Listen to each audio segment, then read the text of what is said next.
अस्सलाम वालेकुम दोस्तों, मैं हूं शकीला जलील और आप देख रहे हैं पाकिस्तान पे डिजिटल। बुजुर्गों से सुनते थे कि पत्थर दरिया के बच्चे होते हैं और पानी उन्हें सेंकने कभी ना कभी जरूर आता है। पानी का अपना एक हक है, एक जुबान है, और जब हम इंसान उसके रास्ते बंद करते हैं, जब बरसाती नालों को हाउसिंग सोसाइटियों में बदल देते हैं और जब दरिया के किनारों को अपनी मलकियत समझकर कब्जा कर लेते हैं, तो फिर याद रखिए कि पानी खामोश तमाशाई नहीं रहता।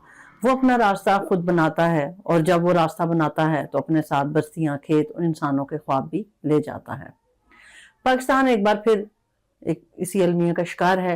हालिया बारिशों और सैलाब ने लाखों इंसानों को बेघर कर दिया। हजारों मकानात मलबे में बदल गए और खेतों में लगी फसलें पानी की मौजों के रहम करम पर रह गई। एनडीएमए के अदाद शुमार चीख चीख कर हमें बता रहे हैं कि ये सिर्फ एक आफत नहीं, ये एक बहरान है जिसने इंसान को बेबस कर दिया है। जी हाँ, ये सच है कि हम एक ऐसे खित्ते में रहते हैं जो माहौलियाती तब्दीली का पहला शिकार बन रहा है।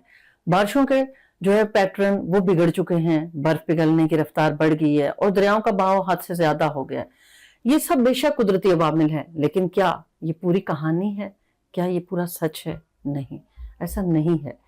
बल्कि ये सब कुदरती अवामिल होने के बावजूद इसमें कहीं ना कहीं इंसानी कोताहियां, इंसानी गफलतें और नाअहलियां शामिल। ये बात बिल्कुल दुरुस्त है कि कुदरती आफात को हम रोक नहीं सकते, लेकिन इसके नुकसानात को जरूर कम कर सकते हैं। मगर अफसोस, हमने खुद अपने हाथों से इस तबाही को बढ़ाया। नालों पर कब्जे हुए, नालों के किनारे हाउसिंग सोसाइटियां आबाद हो गई, कच्चे घरों की तामीर हो गई, डैम्स पर सियासत होती रही, और सबसे बढ़कर हुकूमत को जो देर से जागने की आदत है, उनकी आंख हमेशा देर से खुलती है। ये सब वो जंजीरें हैं जिन्होंने सैलाब को एक क़यामत बना दिया है। और सोचने की बात यह है कि जब हमें मालूम था कि बारिश होगी, पानी बढ़ेगा, तो हमारी तैयारी कहाँ थी?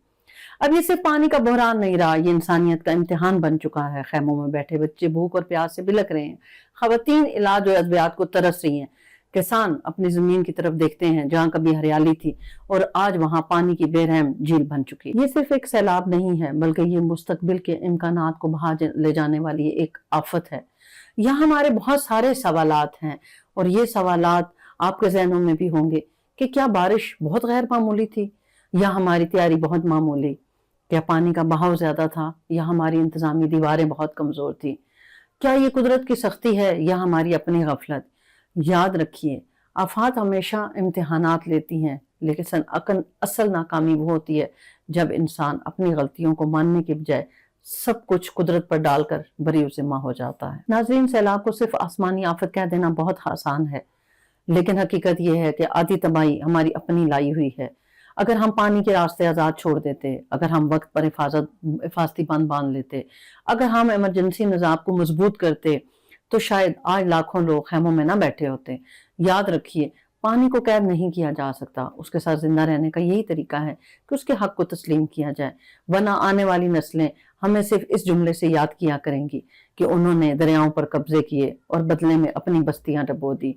सोचिएगा जरूर, क्योंकि सोचना जरूरी है। बहुत शुक्रिया।